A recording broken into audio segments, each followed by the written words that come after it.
ينقل عن مرحوم الميلاني مرجع التقليد رضوان الله عليه بعد وفاته رآه من المؤمنين في مشهد، رآه في عالم المنام، قال له سيدنا ما كان حالك عند الموت؟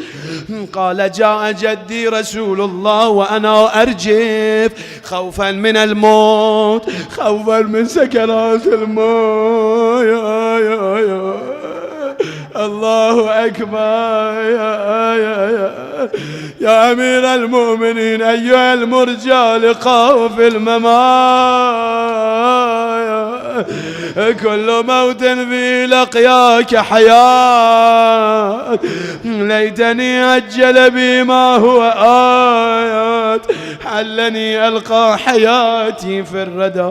قال مرحوم الميلاني جاء رسول الله نظر إلي تبسم في وجهي، لكن بعد ذلك حولة الرجفة عندي. جاء جدي أمير المؤمنين هكذا، لكن لما نظرت إلى أمي فاطمة حينما جاءت فاطمة الزهراء ارتاح قلبي وقبض روحي إلى السماء. يا فاطمة الزهراء مولاتي، كل مؤمن يتمنى حضور أهل البيت عنده، شيعة موالي نعم تحضر الزهراء، لكن مورد حضرت، لكن مصيبة، شنو من مصيبة، شنو من صعوبة على قلب الزهراء. في أية مصيبة لما حضرت عند مولانا أبي الفضل العباس. الليلة نريد الحوائج. ها أول ذكرت الحوائج، موسى بن جعفر قال عندك حاجة تتوسل بينا، مولاتي الليلة الحوائج نريد منك ومن أبي الفضل. سيدي يا أبا الفضل، يقول مرحوم الدربندي لماذا نادى أبو الفضل أخي أدرك أخاك؟ لأنه لما سقط من الفراش سمع صوت امرأة تنادي ولدي عباس عباس عباس. قال لها سيدتي من أنت؟ أمي أم البنين في المدينة، أمي مو حاضرة بكربلاء. قالت يا عباس أنا أمك الزهراء فاطمة. فلما سمع صوت الزهراء وقبلته الزهراء بأن تكون ابنها، بأن يكون ابنها، نادى أخي يا حسين أدرك أخاك.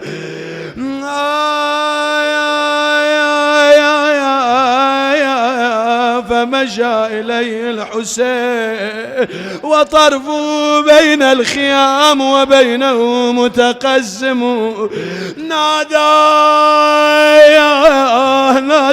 نادى أخي أخي الآن انكسر ظهري. اخويا يا عباس حس حسين يمه، يا عباس حس حسين يمه، يبكي وخلط دمعه بدمه. خويا خويا حاير يا ابو فاضل بلمه، والله حاير يا ابو فاضل بلمك.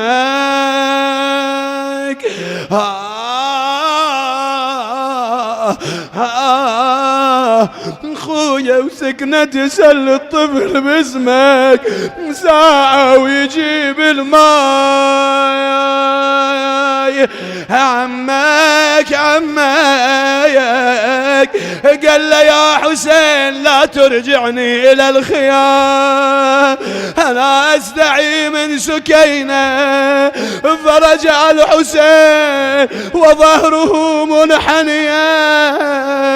لما جاءت سكينة قالت أبتاه هل لك علم بعمي العباس؟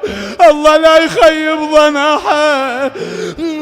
كأني بالحسين نادى بلسان الحق والله يا سكنة يا سكنة راح عباس راح عباس وراح الضيغم اللي يرفع الراس حمى الضايعات بعدك ضعنا في يد النائبات حسرة بوادي لمن اللواء أعطي ومن هو جامع الشمل وفي ظنك الزحايا يقيني